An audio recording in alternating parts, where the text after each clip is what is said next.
The concern from the religious point of view is that we have to destroy 3-day-old human embryos to conduct this research.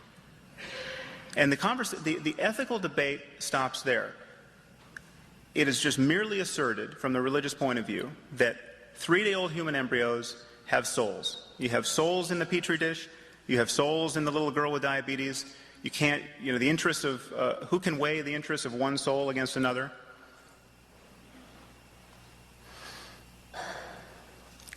We never have to get into the details because faith stops the conversation. You just have to respect the faith proposition that life starts at the moment of conception, whatever that means. Well, let's talk about the details for a second. Perhaps it sounds scary to destroy human embryos. A 3-day-old human embryo is a collection of 150 cells. They're arranged in a sphere. There's no brain. There's no nervous system. Maybe 150 cells sounds like a lot of cells. There are 100,000 cells in the brain of a fly. Flies have brains. They have neurons. They have neurons very much like our own.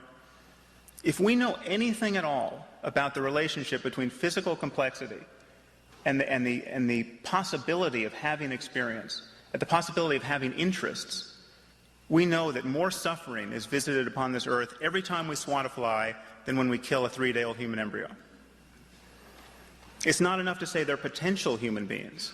Given the advances in genetic engineering, every cell in the human body with a nucleus is a potential human being given the right manipulation. Every time the president scratches his nose, he's engaged in a holocaust of potential human beings. Take the idea that there are souls in these embryos. Well, embryos at this stage can split into twins. So what happens? We have one soul that becomes 2 souls. Embryos at an even later stage can fuse into what's called a chimera, becoming a single individual.